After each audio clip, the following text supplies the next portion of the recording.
Video kali ini kita akan bahas soal OSN IPA SMP ya, bagian fisika. Ini adalah soal tingkat kabupaten tahun 2025. Pertama, sebuah benda di dasar bidang miring licin yang kemiringannya 30 derajat. Benda itu diberi kecepatan awal sehingga bergerak naik pada bidang miring sejauh 1 meter. Sebelum mulai bergerak turun, jika G gravitasi, maka kecepatan awal benda adalah, ya, kita pengen cari berapa kecepatan awalnya. Di sini sin 30 sama dengan setengah, cos 30 sama dengan setengah akar 3. Pertama kita bisa gambarkan di sini ada bidang miring ya. Terus di sini kita bisa dapatkan tetanya itu adalah 30 derajat ya. Terus kita punya benda, misalkan bendanya adalah balok gitu ya. Dia punya V0 di sini. Terus kalau misalkan dia bergerak naik ya, benar-benar sejauh, misalkan dia bergerak sejauh S, itu adalah 1 meter gitu ya. Nah, di sini kita pengen cari ya, berapa kecepatan awalnya. Sebenarnya kita bisa langsung gunakan hukum kekal energi ya. Dimana pada titik awal misalkan di sini A gitu ya. Terus di sini B misalkan, maka kita bisa dapatkan energi mekanik titik A sama dengan energi mekanik titik B gitu ya. Nah, di energi mekanik titik A, kita tahu bahwa kita ambil potensial nolnya itu di sini, sehingga dia punya kecepatan awal ya, yaitu adalah setengah M V0 kuadrat. Dan pada titik B, kita bisa dapatkan dia punya energi potensial ya, energi potensial titik B gitu ya. Nah, di sini kita juga tahu bahwa di titik B dia punya kecepatan ya. Oke, mulai bergerak turun, artinya ini maksud dari sebelum mulai bergerak turun ini artinya bahwa si benda itu mencapai ketinggian mencapai ketinggian maksimum gitu ya. Nah, pada saat itu kecepatan sama dengan 0. Makanya EKB dalam hal ini itu sama dengan 0 gitu ya. Sehingga di sini bisa dapatkan setengah M V0 kuadrat sama dengan PB-nya adalah MGHB gitu ya. M bisa kita coret. Maka V0 kuadrat sama dengan 2GHB ya. Nah, ketinggian itu bisa kita cari ya dengan hubungan di sini kan ada S 1 meter. Terus di sini kan dia punya ketinggian HB gitu ya. Nah, tetanya kita tahu adalah 90 derajat. Maka kita bisa tahu bahwa sin theta gitu ya. Sin theta itu kan sama dengan depan bagi miring ya. Nah, depannya adalah HB dan miringnya adalah 1 meter ya. Sehingga kita bisa ganti ya, HB gitu ya. Itu sama dengan 1 sin theta ya. Nah, di mana nilai sin theta adalah setengah, maka itu sama dengan setengah. Sehingga di sini kita bisa dapatkan V0 kuadrat sama dengan 2G kali dengan setengah ya. Maka ini bisa kita eliminasi dan V0 itu sama dengan akar G. Maka jawabannya adalah jawaban yang C. Berikutnya, sebuah bandul memiliki panjang tali 1 meter. Jika bandul digerakkan dengan amplitude 5 cm, maka frekuensi bandul tersebut berapa Hz ya. Untuk mencari frekuensi dari bandul, kita bisa gunakan hubungan bawah. F itu sama dengan 1/2V kali dengan akar GL ya. Nah, di sini tinggal kita substitusi ya nilainya ya. Amplitudo kan 5 cm, sebenarnya dia itu nggak relevan ya untuk perhitungan frekuensi. Yang relevan itu adalah panjang talinya. Maka F itu sama dengan 1/2V akar G dibagi dengan L-nya, dalam hal ini adalah 1 ya. Dan di sini sampaikan bahwa G-nya 10, maka tinggal kita substitusikan F sama dengan 1/2pi kali dengan 10 ya, akar 10. Sehingga kita bisa dapatkan nilainya adalah akar 10/2V dan jawaban itu adalah jawaban yang B. Selanjutnya, seorang mempunyai jarak baca dengan jelas pada jarak 50 cm, jarak baca normal 30 cm, kekuatan kacamata yang harus digunakan adalah titik dioptri. Untuk mencari kekuatan lensa dari kacamata, kita bisa gunakan hubungan bahwa dayanya itu atau kekuatannya itu ya sama dengan 100 ya dibagi dengan Sn ya. Sn dikurang dengan 100 dibagi dengan SP. Nah, Sn ini adalah titik dekat normal ya, titik normal. Terus SP itu adalah titik dekat orang tersebut gitu ya. Nah, tinggal kita substitusi gini nilainya nih. Maka kekuatannya sama dengan 100, normal itu adalah 30, dikurang dengan 100, dibagi dengan jarak bacanya itu adalah 50 ya. Dan itu sama dengan 50. Sehingga di sini kita bisa dapatkan ini sama dengan 2, maka P-nya itu adalah 10/3 dikurang dengan 2. Nah, untuk mencari 10/3 kurang 2, tinggal kita samakan penyebut ya. Maka V itu sama dengan 3, 10 kurang 6. Itu sama dengan 4/3 ya. 4/3. Kalau pecahan campurannya adalah 1/3 ya. Dan itu jawabannya adalah D gitu ya. Tandanya positif menunjukkan lensa cembung ya atau konvergen yang memang dibutuhkan untuk mengoreksi hipermetropi ya. Maka jawabannya adalah D. Berikutnya seperti ini teman-teman, di mana kita punya beberapa pernyataan ya. Arus mengalir 10 ampere, daya pemanas 2,5 kW, terus tarif listrik 50.000 per kWh selama waktu tersebut diperlukan 300 gitu ya. 300.000 gitu ya. Maka kita bisa dapatkan ya. Pertama kan kita cek dulu nih apakah arusnya benar 10 ampere gitu ya. Dengan hubungan menggunakan hukum Ohm ya. Di mana arus mengalir itu sama dengan perbandingan tegangan bagi dengan hambatannya gitu ya. Dalam hal ini tegangannya adalah 250 dan hambatannya 25. Maka kita dapatkan 250 dibagi dengan 25, maka ini sama dengan 10 ya, ampere. Maka pernyataan pertama itu benar.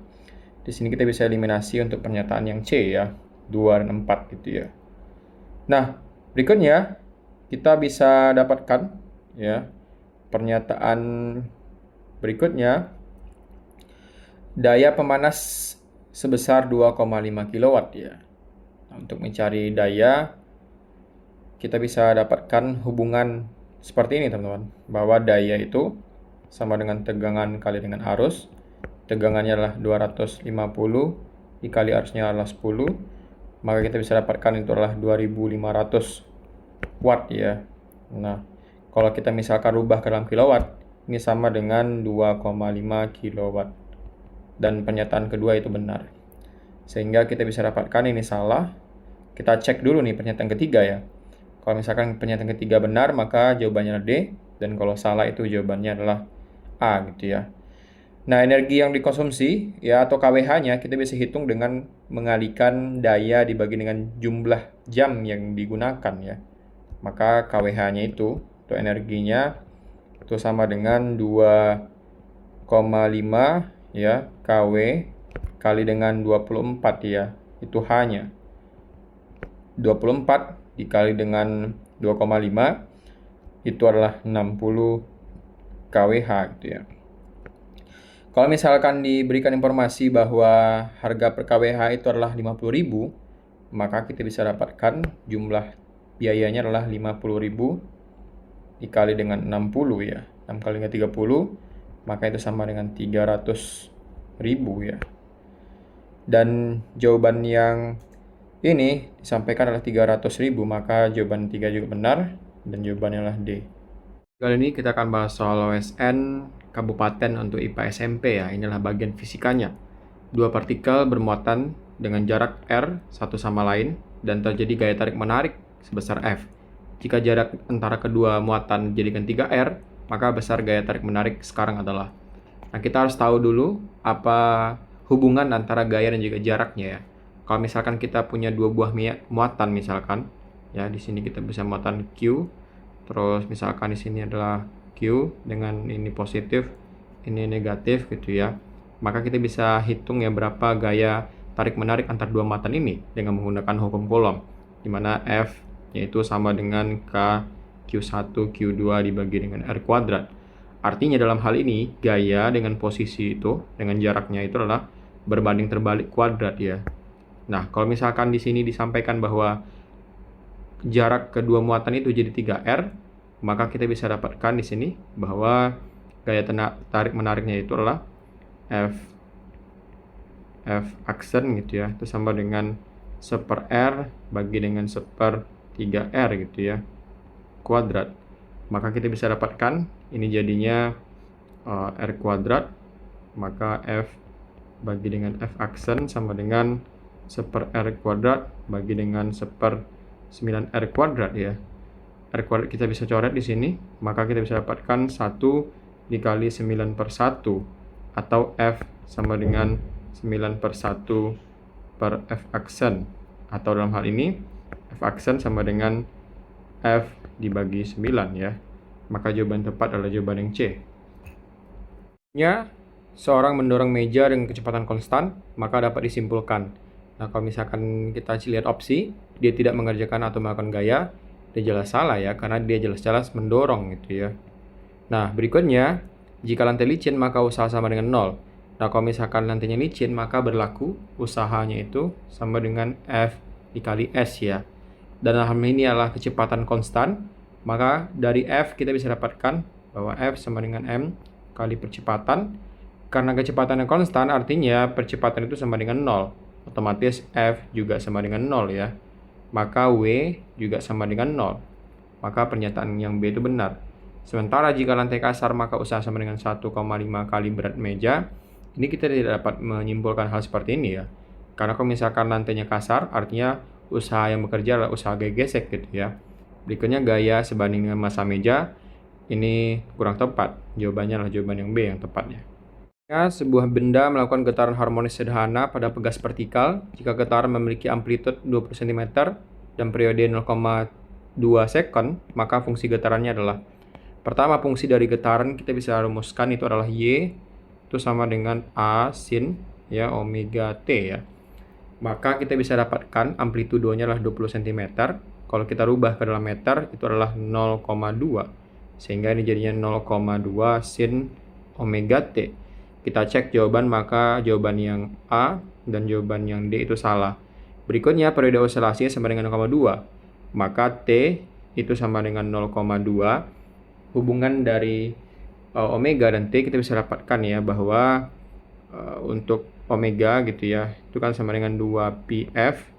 Kalau misalkan kita jadikan ke T, omega sama dengan 2π bagi dengan T. Maka karena T sama dengan 0,2, tinggal kita substitusikan bahwa omega sama dengan 2π per 2 per 10 ya. Atau ini jadi 2π kali 10 per 2. Ini habis, maka sama dengan 10π. Itu adalah omeganya. Maka jawaban yang tepat adalah jawaban yang C ya, 0,2 sin omega T, di mana omeganya adalah 10π ya. Berikutnya, terdapat dua zat air dan es yang bermassa sama-sama 500 gram. Dimasukkan dalam bejana yang tekanannya dipertahankan 1 atm. Pada dan suhu dipertahankan 0 derajat Celcius. Maka apa yang terjadi pada massanya? Nah, pertama kita punya sebuah es dan juga air dengan massa yang sama ya, yaitu adalah 500 gram dalam hal ini. Nah, karena baik air maupun es berada pada suhu 0 derajat Celcius dan tekanan dalam 1 atm gitu ya, maka terjadi kesetimbangan dinamis ya. Nah, ini artinya bahwa bagian yang es yang meleleh itu bagian yang airnya itu akan sama membeku gitu ya. Asalkan ada es dan air yang hadir. Nah, yang menjadi pertanyaan di sini adalah bagaimana dengan massanya gitu ya.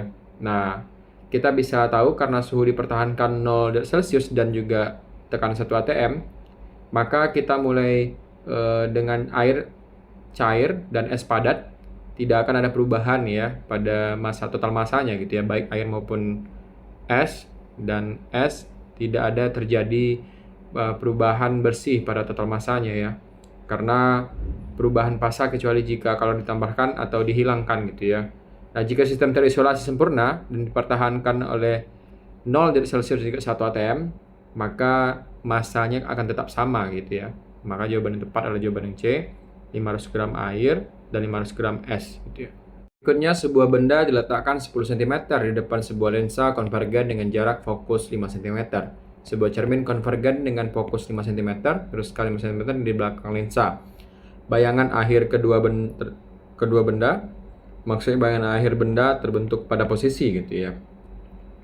Pertama, kita bisa gunakan ya rumus untuk mencari bayangan yang dibentuk oleh lensa ya, dan kita bisa dapatkan itu dengan menggunakan rumus atau hubungan bahwa 1/FL fokus lensa sama dengan bayangan awal gitu ya, ditambah dengan jarak bayangannya gitu ya, L-nya lensa. Maka kita bisa dapatkan di sini fokusnya dalam hal ini adalah 5 cm. Maka kita dapatkan 1/5 sama dengan jaraknya diletakkan bendanya adalah 10 cm, itu 1/10 ditambah dengan bayangannya gitu ya, 1/DIL gitu ya, sehingga kita bisa dapatkan 1/DIL itu sama dengan 1/5 dikurang dengan 1/10. Nah, dalam hal ini kita bisa samakan penyebutnya menjadi 10, maka kita dapatkan 2 kurang 1 itu sama dengan 1/10. Maka jarak bayangan lensa itu adalah 10 cm. Nah, ini adalah nyata dan terletak 10 cm di belakang lensa gitu ya. Nah, berikutnya kita bisa dapatkan ya, untuk cermin konvergennya itu kan diletakkan 5 cm kan di belakang lensa. Maka bayangan pada I1 itu kan terbentuk 10 cm di belakang lensa, dan ini berarti bahwa dia berada 5 cm ya. Kita bisa dapatkan di sini itu adalah 10 cm kurang 5 cm itu sama dengan 5 cm di belakang cermin ya, di belakang cermin. Nah, karena I1 berada di belakang cermin, maka dia bertindak sebagai objek maya untuk cermin tersebut gitu ya. Sementara jenis cerminnya kan sekarang kan konvergen nih, dengan fokusnya adalah 5 cm, maka kita bisa dapatkan berapa pembentukan bayangan ya oleh cermin konvergen ini. Maka kita bisa dapatkan 1/Fm gitu ya, sama dengan 1/DOM ditambah dengan ini jadinya 1 ya. Ini jadinya 1/DIM gitu ya. Maka fokusnya adalah 1/5 sama dengan awalnya adalah 1/-5 gitu ya. Karena kita bisa dapatkan objeknya maya, maka dia bertanda negatif, terus ditambah dengan 1/DIM. Nah, untuk mencari 1/DIM, kita bisa pindahkan ke kiri jadi positif. Maka 1/5 ditambah 1/5 sama dengan 1/DIM. Maka DIM-nya itu adalah 5/2 ya, itu sama dengan 2,5 cm. Artinya bayangan akhir I2 itu adalah nyata dan terletak 2,5 cm di depan cermin gitu ya. Nah, untuk posisi akhir itu kan relatif ya terhadap cermin maupun lensa. Maka di sini sebenarnya kita bisa eliminasi untuk jawaban A dan C karena dia akan berada di 2,5 cm ya. Nah, karena cermin berada 5 cm di belakang lensa, maka bayangan akhir yang dibentuk itu adalah 5 cm dikurang dengan 2,5 cm itu sama dengan 2,5 cm di belakang lensa ya. Maka jawaban yang tepat adalah jawaban yang B, 2,5 cm di belakang lensa. Kita bahas soal USN IPA SMP ya, tingkat kabupaten kota tahun 2025. Ini adalah soal bagian fisikanya. Pertama adalah sebuah kumparan kawat dengan lilitan 400 flux, magnetiknya berubah dari 0,8 menjadi 1 WB ya. Ini 1 WB dalam waktu 0,1 second. Berapa GGL induksinya? Dalam menghitung GGL induksi, kita bisa gunakan hubungan bahwa GGL induksi adalah jumlah lilitan dikali dengan perubahan flux dibagi dengan perubahan waktu ya.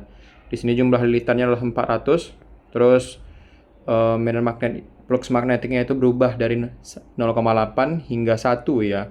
Maka kita bisa dapatkan 1 dikurang 0,8 dibagi dengan 0,1 second kan. Kita bisa dapatkan di sini 400 dikali 1 kurang 0,8 itulah 0,2 dibagi 0,1. Di sini kita bisa hilangkan nolnya sehingga kita dapatkan 2/1, maka ini sama dengan 800 volt ya. Maka jawabannya adalah C. Berikutnya adalah sebuah bola ditarik vertikal ke atas dengan kecepatan 1 meter per second. Ketika posisi bola 4 meter terlantai, tali putus, bola akan menyentuh lantai setelah titik-titik sekon. Pertama kita bisa gambarkan ilustrasinya. Misalkan di sini kita punya bola gitu ya. Terus kita tarik dengan kecepatan itu adalah 1 meter per second. Kira-kira dia sampai dalam ketinggian dalam hal ini adalah 4 meter. Terus si bola nanti si tali itu akan putus ya. Nah, di sini misalkan ini adalah titik A gitu ya. Terus ini adalah titik B.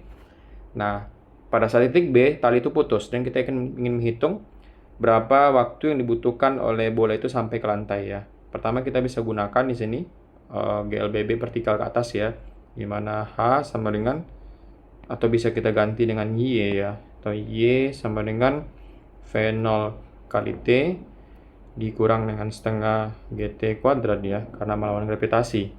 Nah, Y dalam hal ini kita bisa ambil potensial nolnya di sini, maka kita bisa dapatkan Y itulah min 4 karena berada di bawah potensial nolnya. Dan kita bisa dapatkan di sini V0T, berarti ini T gitu ya, dikurang dengan 5T kuadrat. Berikutnya kita bisa pindahkan 5T kuadrat ditambah T itu ke ruas kiri, maka kita dapatkan 5T kuadrat kurang T kurang 4 itu sama dengan 0. Nah, berikutnya tinggal kita cari akar persamaan dari persamaan kuadrat ini ya. Pertama tentu kita bisa dapatkan sini 5T gitu ya. Terus di sini T kalau dikalikan di hasilnya min 4 gitu ya. Terus kalau dijumlahkan di hasilnya min 1. Maka kita bisa dapatkan di sini inilah plus 4 gitu ya, ini T min 1. Kalau misalkan kita kalikan ke dalam gitu ya, 5T kuadrat, terus 5T min 5T gitu ya, terus 4T, terus min 4, nanti hasilnya akan sama dengan di atas. Maka T itu sama dengan min 4 per 5, terus T2 itu sama dengan 1 second. Maka jawaban tepat adalah 1 second ya, karena ini tidak mungkin waktunya negatif. Berikutnya, sebuah pegas digantungkan secara vertikal setelah diberi beban. Panjang pegas itu bertambah panjang sebesar L. Kemudian beban ditarik sedikit ke bawah dan dilepaskan sehingga bergerak naik turun dengan frekuensi 10 akar 5 bagi pi Hz. Jika besar percepatan gravitasi di tempat itu 10 meter per second kuadrat, maka L sama dengan berapa sentimeter ya. Untuk mencari frekuensi osilasi dari sebuah bandul, kita bisa dapatkan hubungan bahwa F sama dengan 1/2V akar dari G bagi L ya. Untuk mencari L, kita bisa kuadratkan kedua persamaan ya. Maka kita dapatkan F kuadrat 1/4V kuadrat kali dengan G per L. Kalau kita cari L, kita pindah aja nih. L ke sini, ke kiri, dan F kuadrat itu ke bawah ya. KL sama dengan 1/4V kuadrat kali G per F kuadrat ya. Nah, tinggal kita substitusikan nih nilainya ya. Kita substitusikan nilainya di sini. Maka kita dapatkan L itu sama dengan 1/4pi kuadrat. G itu adalah 10 dibagi dengan F kuadrat. Dalam hal ini adalah 10 akar 5 per pi ya. Maka kita dapatkan 10 akar 5 per pi kuadratkan ya. Maka ini jadinya 1/4pi kuadrat. Ini jadinya 10 dikali dengan pi kuadrat dibagi dengan 10 akar 5 dikuadratkan jadinya adalah 100 dikali 5 ya. Maka pi-nya habis di sini. Terus 10 habis, ini tinggal 10. Maka kita dapatkan nilainya adalah 1 dibagi 4 kali 5 20 kali 10 adalah 100 ya. 1 bagi 200 meter. Nah, 1 bagi 200 meter itu kan sama dengan 5 kali 10 pangkat min 3 meter. Kalau kita rubah ke dalam senti, itu kan sama dengan 5 kali 10 pangkat min 1 cm. Maka jawaban yang tepat adalah jawaban yang D dalam kasus ini. Berikutnya adalah terdapat dua muatan konduktor bermuatan Q1 1 mikrokulom dan Q2 4 mikrokulom terpisah dengan jarak 9 cm. Di manakah letak titik muatan jika medan listrik sama dengan 0? Pertama kita bisa gambarkan di sini muatan pertama gitu ya. Terus di sini misalkan ada muatan kedua di titik B. Terus misalkan muatan pertama itu kan adalah Q1 dan sini adalah Q2. Kita bisa tahu jarak keduanya ini adalah 9 cm ya, 9 cm. Misalkan kita anggap titik dengan medan listrik E atau sama dengan 0 itu di sini ya. Maka kita bisa dapatkan di sini, misalkan jaraknya adalah X ya. Sehingga jarak dari Q2 itu adalah 9 kurang X gitu ya. Maka kita bisa dapatkan di sini bahwa medan sama dengan 0 itu gitu ya. K kali Q1 ya dibagi dengan X kuadrat ya. X kuadrat hal ini X kuadrat terus sama dengan K kali Q2 bagi 9 kurang X dikuadratkan gitu ya. K kita bisa eliminasi, muatan Q1 adalah 1 mikrokulom dibagi dengan X kuadrat itu sama dengan 4 mikrokulom dibagi 9 kurang X dikuadratkan ya. Di sini kita bisa dapatkan persamaannya, kita kali silang 4X kuadrat sama dengan 9 kurang X dikuadratkan gitu ya. Atau bisa kita bagi dengan X kuadrat, maka 4 sama dengan 9 kurang X per X ya, dikuadratkan ya. Kalau kita akarkan kedua persamaan untuk menghilangkan kuadrat, maka kita bisa dapatkan ini pangkat setengah, ini pangkat setengah, maka kita bisa dapatkan persamaan 2 itu sama dengan 9 dikurang X bagi X ya. Maka kita dapatkan 2X sama dengan 9 kurang X. Maka di sini 2X ditambah X sama dengan 9. Atau X sama dengan 9 bagi 3, dan itu sama dengan 3 cm. Nah, karena kita anggap X itu adalah dari Q1, maka kita dapatkan yang tepat itu adalah medan listrik 0 itu ketika letak muatannya itu adalah di A ya, 3 cm dari Q1.